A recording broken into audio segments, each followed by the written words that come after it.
네, 반갑습니다. 여러분. 이 시간은 외계 행성을 탐사하는 방법 중에서 도플러 효과에 대해서 이야기를 한번 해보도록 하겠습니다. 자, 먼저 외계 행성이 무엇이냐부터 알아봐야 되겠죠?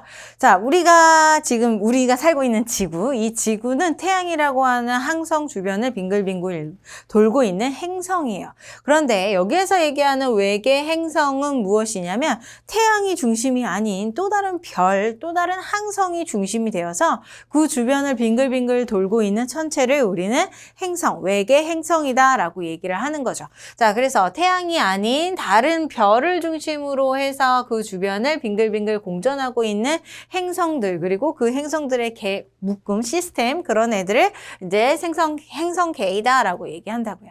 자, 이 행성계를, 외계 행성들을 관측할 수 있는 방법에는 두 가지 방법이 있습니다. 직접적으로 눈으로 보는 것, 망원경을 통해서 눈으로 보는 것, 그 다음 두 번째로는 이제 우리가 아래쪽에서 쭉 공부할 도플러 효과, 식현상, 그 다음에 미세중력 렌즈 현상, 이렇게 세 가지가 존재해요.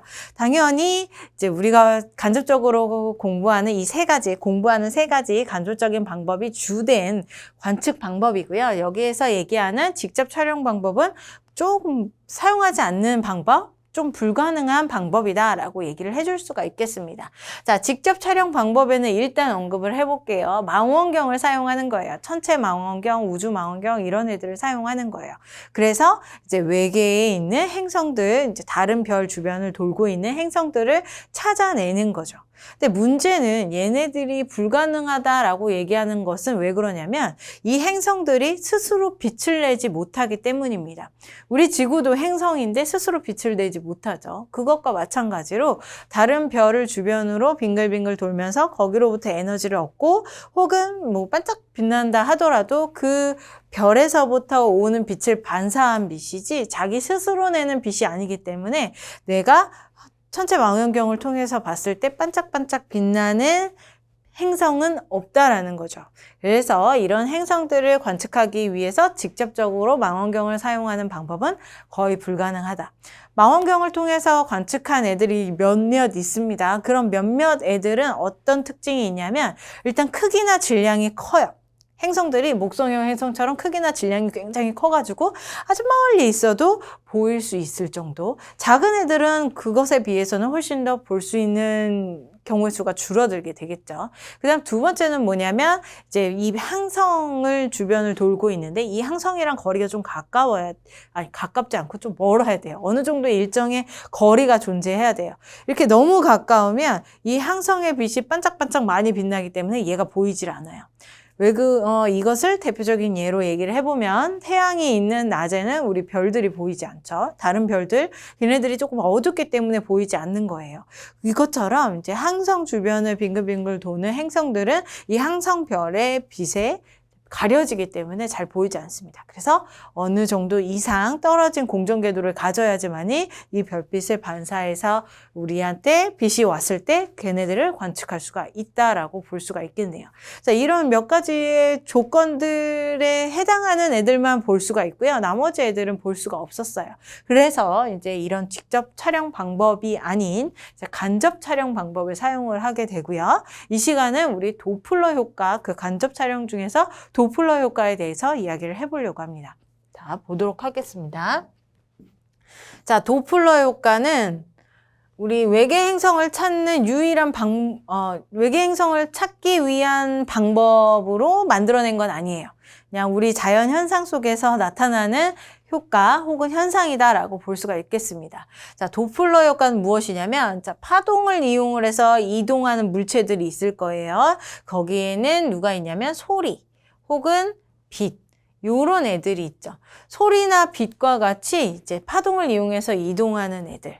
자, 이런 애들이요. 관측자를 기준으로 했을 때 관측자로 가까이 다가올 때에는 얘네들이 내는 파동이 짧아져요. 파장이 짧아진다라고 볼 수 있고요. 그 다음에 이제 이 소리나 빛이 멀어지게 되면 얘네들이 갖는 파장이 길어지게 되어 있습니다. 대표적인 예로 교과서에 많이 나오게 되는데 이제 구급차 앰뷸런스 소리가 가까이 다가올 때는 파장이 짧은 소리가 나고 그 다음에 점점점 나를 지나서 멀리 갈 때에는 파장이 긴 소리가 나게 되는 거죠. 자, 그렇게 소리의 차이가 나는 것처럼 빛도 마찬가지로 차이가 나요. 이렇게 별이 있었을 때 그 별이 나한테 가까이 다가 다가오면 이제 파장이, 그 별빛이 갖는 파장이 짧아지게 되고, 그 다음에 별이 밭에서부터 멀어지게 되면 그 별빛이 내는 파장이 이제 길어지게 되는 그런 현상들이 나타나게 된다. 그것을 이용해서, 그 효과가 바로 도플러 효과인데, 그것을 이용해서 우리가 어떤 항성이 있고 그 항성 주변에 행성이 돌고 있는지 그 존재 여부를 파악해낼 수 있다라는 거죠. 조금 더 읽어보면서 설명하겠습니다.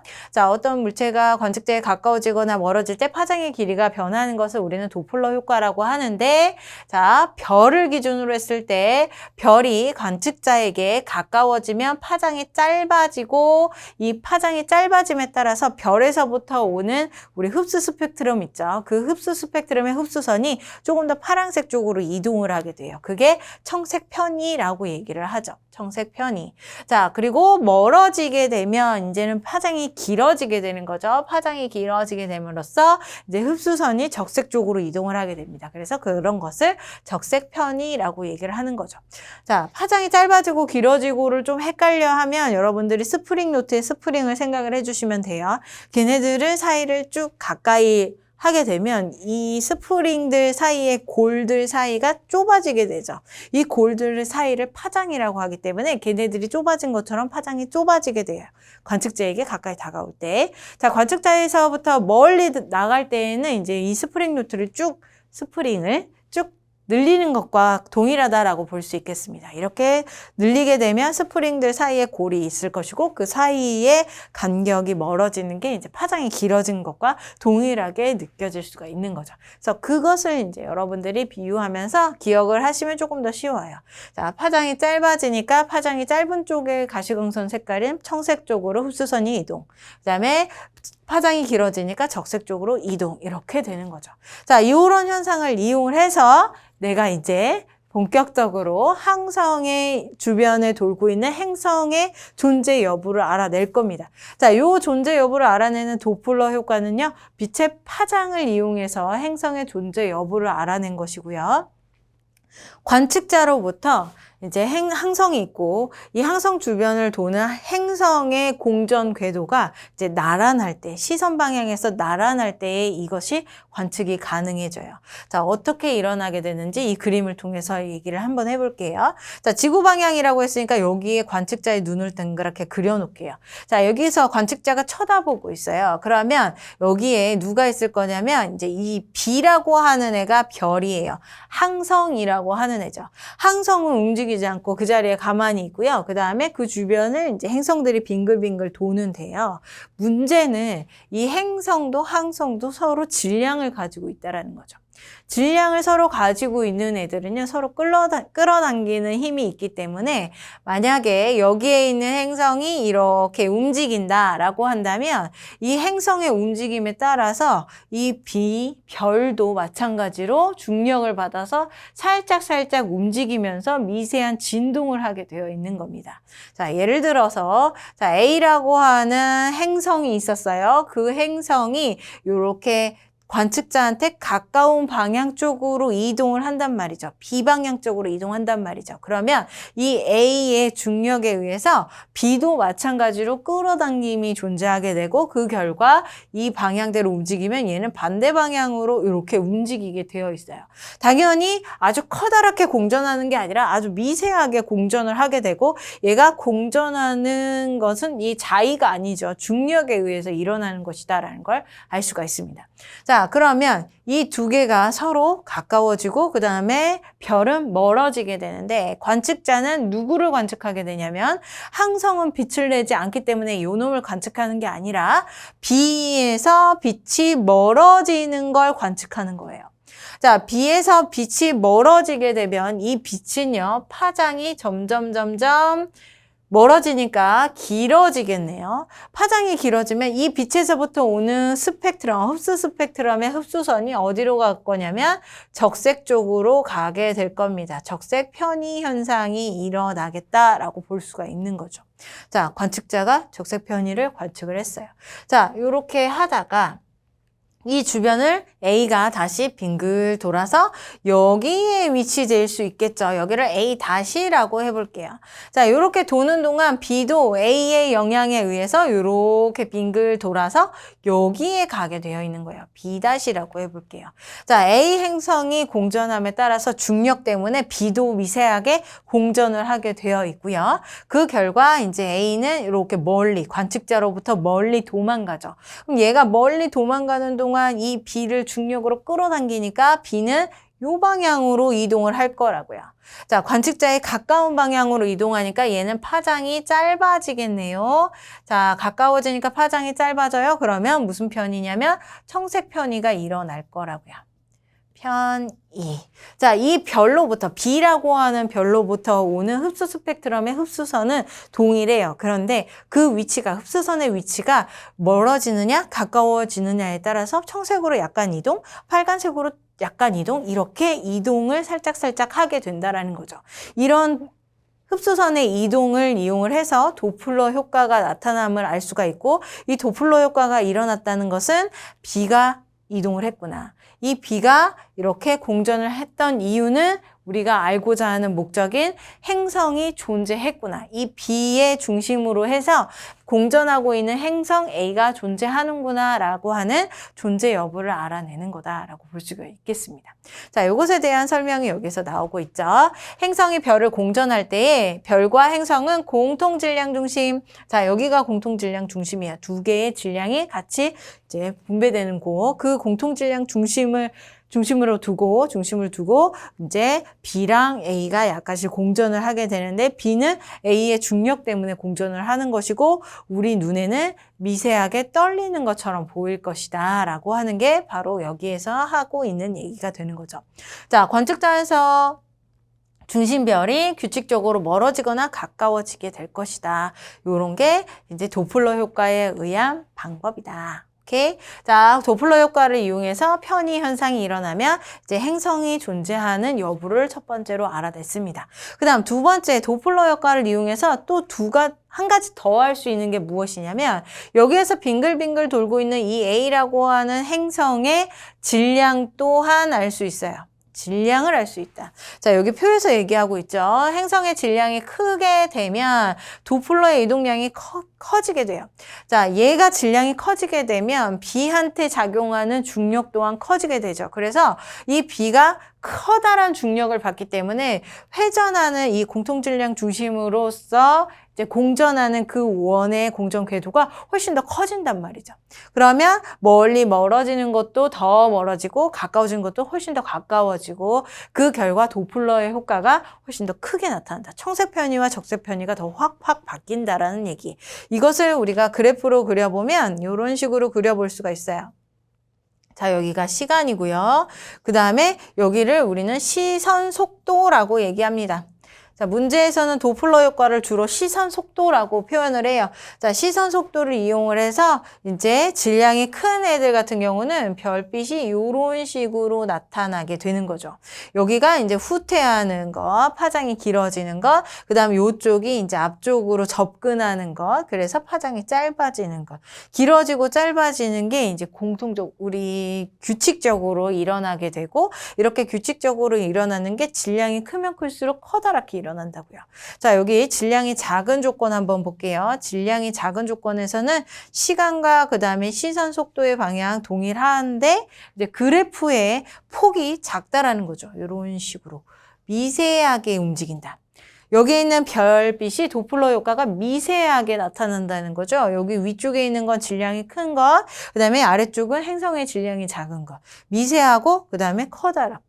이런 차이를 이용을 해서 도플러 효과의 차이를 이용을 해서 우리 행성이 갖는 질량을 알 수 있다. 항성 혹은 별이 갖는 질량이 아니라 행성이 갖는 질량을 알 수 있다라는 거예요. 그래서 행성 질량 작으면 도플러가 작다. 그 다음에 행성 질량 크면 도플러가 크다. 이렇게 얘기를 해줄 수가 있겠습니다.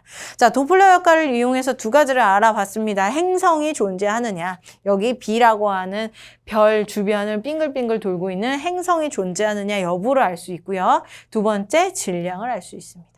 그것을 이제 아래쪽에서는 이제 추가 설명을 하면서 쭉 나오게 되는 거죠.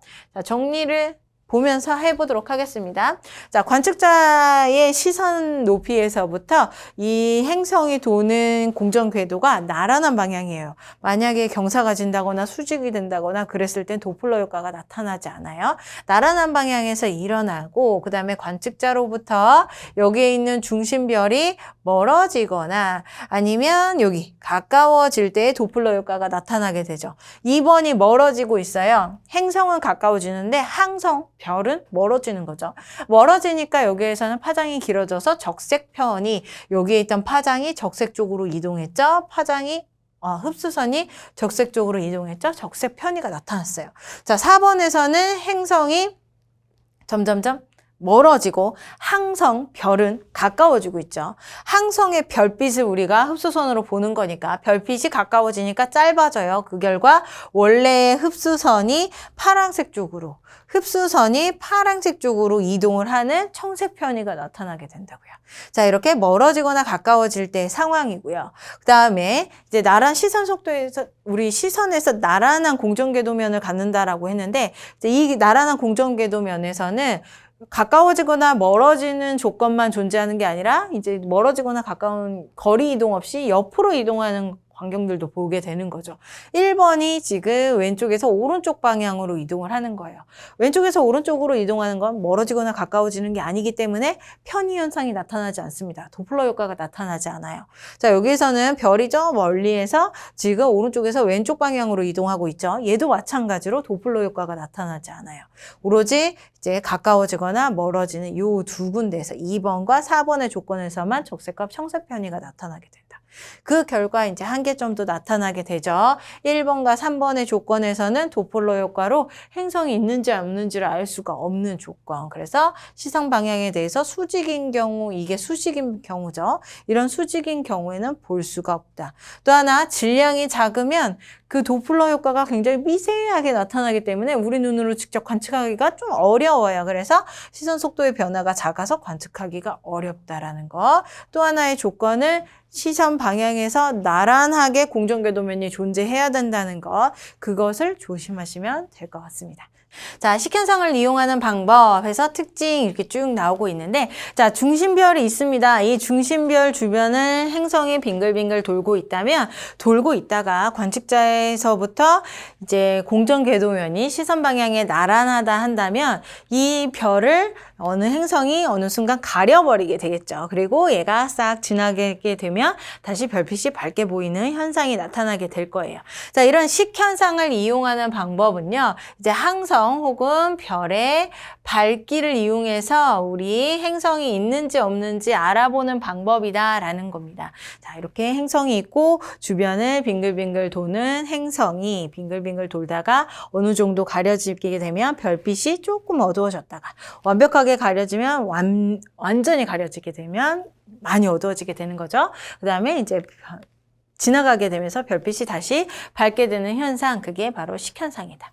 자, 행성이 중심별 앞을 지나면서 별의 일부를 가리거나 아니면은 이제 행성의 점체를 이용해서 가리거나 그런 현상을 보였을 때 중심별의 밝기가 주기적으로 변화하는 현상을 우리는 식현상이다라고 합니다.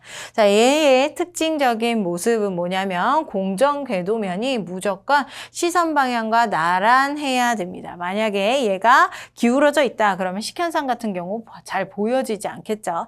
경사가 지면 질수록 점점점 식현상을 볼 수 있는 확률은 줄어들 수밖에 없어요. 그래서 공전궤도면이 나란해야 된다라는 거 꼭 기억하시면 좋을 것 같아요. 이렇게 시선 방향과 나란한 공전궤도면일 때 우리 관측을 할 수 있는 방법이 두 가지가 있습니다. 바로 첫 번째가 식현상이고 그 다음에 두 번째가 도플러 효과다라고 볼 수가 있겠네요. 자, 세 번째, 행성의 반지름이 크면 클수록 밝기 변화가 크게 관찰된다. 당연한 말이죠. 별이 이렇게 있을 때 행성이 별보다 훨씬 더 커버리면 그런 일은 없겠지만 항성보다 행성이 더 크게 되면 완벽하게 다 가려버리는 거고, 그 다음에 얘가 완전히 좁쌀만큼 작게 되면 이제 별빛을 많이 가리지 않고 별의 밝기가 변함이 없는 상태가 될 것이고, 그런 얘기를 하게 되는 거죠. 자, 조금 더 자세히는 표를 통해서 알아보도록 하겠습니다. 자, 일단은 요렇게 별이 있고 중심별이 있고 이 주변을 행성이 빙글빙글 돌고 있어요. 요런 위치에서 존재했을 때에는, 행성이 존재했을 때는 별을 전혀 가리지 않죠. 그래서 별의 밝기가 가장 밝은 상태로 유지가 될 겁니다. 그러다가 관측자가 관측하고 있는 동안에 행성이 2에 위치되어 있다. 그러면 행성의 일부로 별을 가리게 되기 때문에 별의 아주 조금 부분이 가려지면서 별의 밝기가 약간 감소하기 시작을 해요. 이렇게 감소하기 시작을 한다. 그러다가 이제 여기 완벽하게 행성이 요 중심부로 들어오게 되는 거죠. 행성의 전체가 별 전체에 다 들어가게 되는 거예요. 그러면 이 행성이 가릴 수 있는 최대한으로 가린 것이기 때문에 별의 밝기가 가장 어두운 상태가 되겠습니다. 그러다가 또다시 이제 벗어나게 되면서 점점점 밝아져서 별이 밝은 상태로 가게 되는 것. 이런 현상이 바로 식현상이에요. 내가 외부의 별을 관측을 하다가 별의 밝기가 이렇게 주기적으로 조금씩 감소됐다가 증가하는 모습을 보이게 되면, 아, 이 별 주변에 어떤 행성이 빙글빙글 돌고 있거나 행성의 존재 여부를 알 수 있다는 거죠. 그게 첫 번째에 우리가 알 수 있는 현상을 이용해서 알 수 있는 요소입니다. 자, 그 다음 두 번째는 뭐냐면 이미 한번 언급이 됐어요. 반지름에 대해서 얘기를 합니다. 자, 두 번째는 여기 있는 행성의 크기를 알 수가 있어요. 행성의 크기가 반지름이 2배로 증가를 해버리면 어떻게 되냐면 이제 가로와 세로가 2배로 증가하게 되는 거죠. 가로와 세로 면적이 총 했을 때 4배로 증가하게 됨으로써 별의 밝기는 총 4배가 원래 기준보다 4배가 더 감소하는 모습을 보이게 될 거예요. 그래서 크기가 크면 클수록 별의 밝기가 더 많이 감소하게 됨으로써 여기 그래프에서는 이렇게 밝기가 훨씬 더 아래쪽으로 쭉 떨어지면서 식현상이 쫙 나타나는 이런 커다란 변화의 모습으로 나타나게 될 겁니다. 자, 이렇게 이 간격이 커질 것이다. 별의 크기가 별이 아니죠. 행성의 크기가 커지게 되면. 자, 그 다음 세 번째로 알 수 있는 건 뭐냐면 이 별의 밝기를 이용해서 이제 행성이 이 중심부를 지나게 되죠. 그랬을 때 이 별빛이 행성의 대기를 통과한 다음에 우리한테 오게 되어 있어요. 그래서 그 별빛을 내가 스펙트럼으로 받았을 때 행성의 대기가 가지고 있었던 이제 대기 성분들이 흡수선으로 나타나기 때문에 우리가 행성의 대기의 성분을 스펙트럼을 통해서 알 수가 있다. 이게 세 번째가 되는 거죠.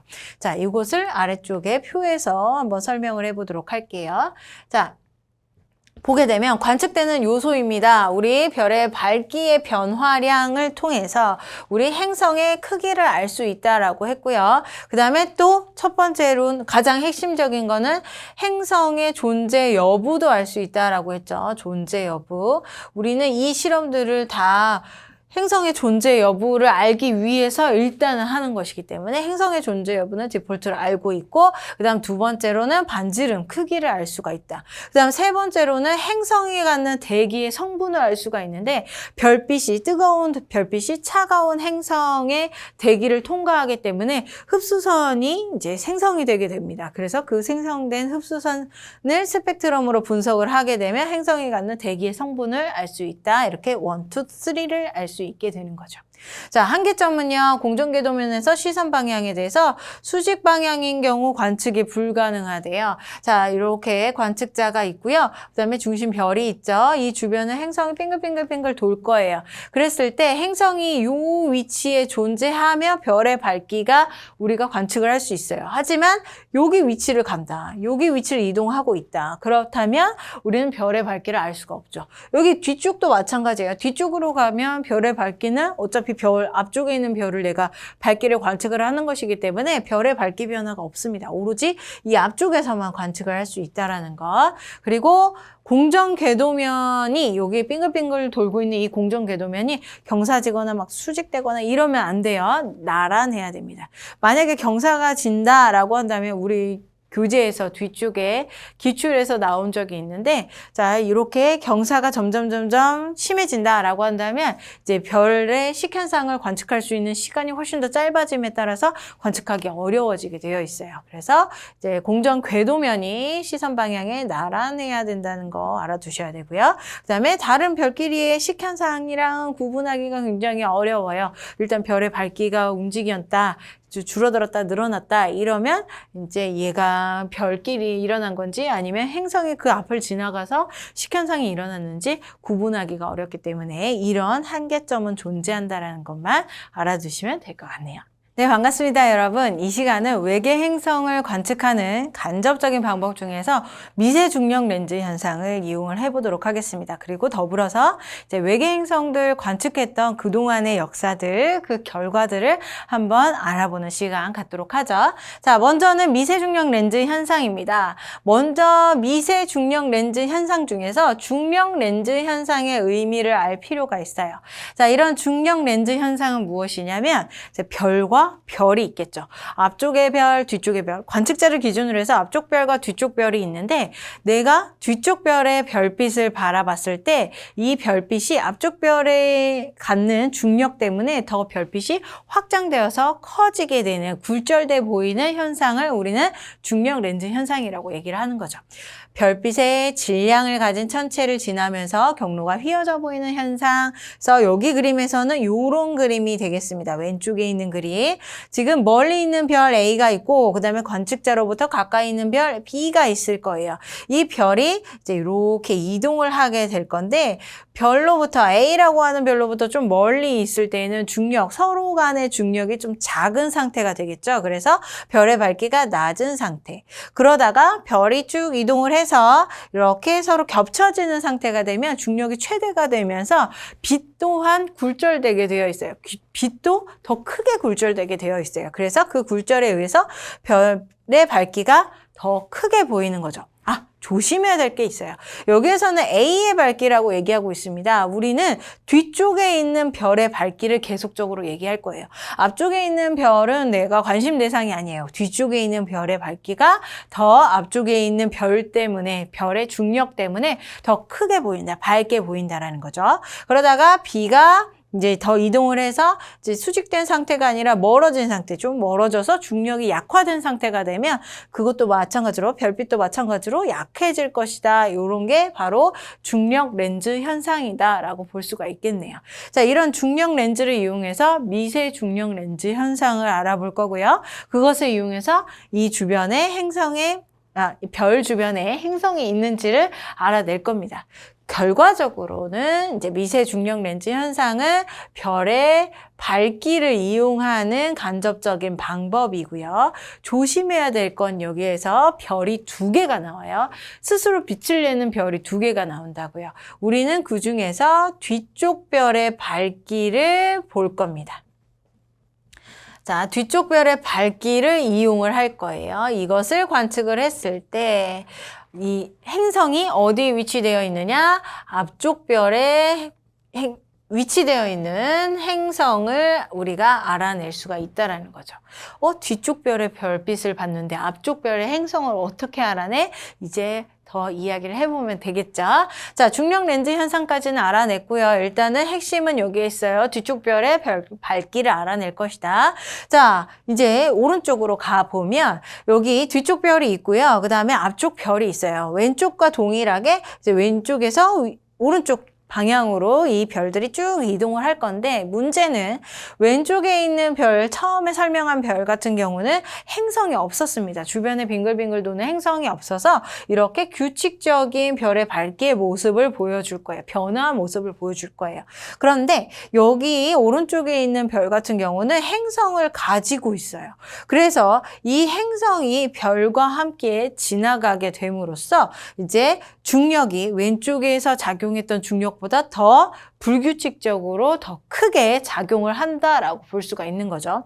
이 별에 대해서, 앞쪽에 있는 별에 대해서 행성이 빙글빙글 돌 때에 이 행성이 이렇게 완벽하게 수직된 상태에서 뒤쪽 별, 행성, 그 다음에 앞쪽 별, 얘네들이 수직된 상태에 딱 놓이게 되면 가장 중력이 폭발적으로 커지게 되고 원래의 별의 밝기의 모습보다 툭 튀어나오는 모습으로 이렇게 보이게 된다. 이런 툭 튀어나오는 모습, 밝기의 변화를 우리는 불규칙적인 변화라고 표현을 하면서 이렇게 불규칙적인 변화가 나타났을 때 앞쪽 별에 행성이 있겠구나라고 얘기를 해줄 수가 있다라는 거죠. 결과적으로 여기에서 얘기한 내용이 다 들어가고 있는 겁니다. 뒤쪽 별의 밝기를 내가 계속 관측을 했을 때 주기적으로 규칙적으로 별의 밝기가 바뀌면 앞쪽 별에는 행성이 없는 것이고 이 뒤쪽 별의 밝기를 내가 관측을 했더니 이렇게 규칙적으로 변하다가 갑자기 불규칙적으로 툭 튀어나오게 되면 앞쪽 별에 행성이 하나가 있어서 혹은 두 개 행성이 존재해서 얘네들이 중력이 더 가중이 되고 그 결과 불규칙적인 별의 밝기 변화가 나타나겠구나. 이렇게 정리를 해볼 수가 있다고요. 자, 읽으면서 정리 한번 해보도록 할게요. 광측자와 먼 별 A 사이를 행성이 가진 가까운 별 B가 지나간대요. 별이 두 개가 지나가고 있었는데 얘가 앞쪽, 그 다음에 얘가 뒤쪽이에요. 나는 관측자는 누구의 별빛을 볼 거냐면 A의 별빛을 볼 거라고요. 자, 그랬을 때 중력 렌즈 현상과 행성에 의한 미세 중력 렌즈 현상이 겹쳐지면서 뒤에 있는 별 A의 밝기 변화가 불규칙적으로 보일 것이다. 중력 렌즈는 규칙적으로 변하는 것이고 행성이 있음으로 인해서 중력의 현상이 미세하게 변화했죠. 그래서 미세 중력 렌즈 현상. 그 결과 뒤쪽에 있는 별의 밝기가 불규칙해질 것이다. 그리고 또 하나, 자, 행성의 질량이 크면 클수록 중력이 더 커지죠. 그러면 이 값이 여기에 있는 불규칙한 이 값이 더 커지게 될 것이다 라는 것이 여기에서 하고 있는 얘기입니다. 그럼 우리는 이 미세 중력 렌즈 현상을 가지고 두 가지를 알 수가 있네요. 우리의 원래 목적인 행성의 존재 여부. 그 다음에 두 번째인 이제 행성의 질량까지도 알 수가 있다라는 것. 자, 여기까지 정리를 하시고 넘어가 보도록 할게요. 자, 요렇게 하면은 우리가 이제 여러분들이 앞쪽에 공부를 했다 전제하에 이제 마지막 외계 행성을 탐사하는 간접적인 방법 3가지를 모두 다 완료를 한 겁니다. 이런 방법을 통해서 그동안 과학자들이 약 490개 정도의 외계 행성을 많이 발견을 했죠. 그것을 이제 정리를 해놓은 게 아래쪽 표에 그래프에 나와 있는 거예요. 자, 우리 결과를 한번 보도록 할게요. 외계 행성 탐사 결과. 먼저 탐사 초기에는요. 기술이 발달되지 못했어요. 그래서 그냥 직접적으로 관측을 한다거나 이제 좀 원시적인 방법을 썼겠죠. 그래서 그런 원시적인 방법으로 볼 수 있는 애들은 질량이나 크기가 큰 애들, 목성형 행성처럼 아주 큰 애들만 간간히 몇 개 볼 수 있는 정도. 그래서 질량이 크고 중심별과 가까운 행성을 주로 발견을 했다. 자, 그런데 최근에는 기술이 발전을 했죠. 그래서 도플러 효과도 쓰고 오늘 공부한 미세 중력 렌즈, 그 다음에 식현상 이런 거 등등등을 사용을 하면서 조금 더 세분화되고 더 어려운 멀리 있는 그런 애들까지도 다 발견을 할 수 있는 상황이 된 거죠. 그래서 지구의 크기와 질량이 비슷한 행성을 더 많이 발견하고 있고 이런 애들을 발견하려고 더 노력을 하고 있어요.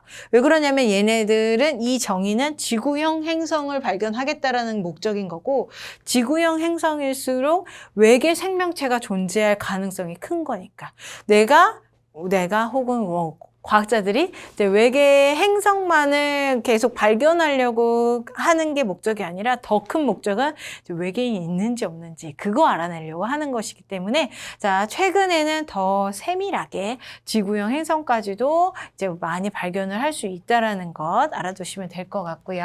그래서 그간 발견한 애들을 이제 물리적인 상황에 따라서 나눠보았습니다. 첫 번째 나부터 한번 보도록 할게요. 자, 중심별의 질량에 따라서 내가 외계 행성의 개수를 한번 확인을 해봤어요.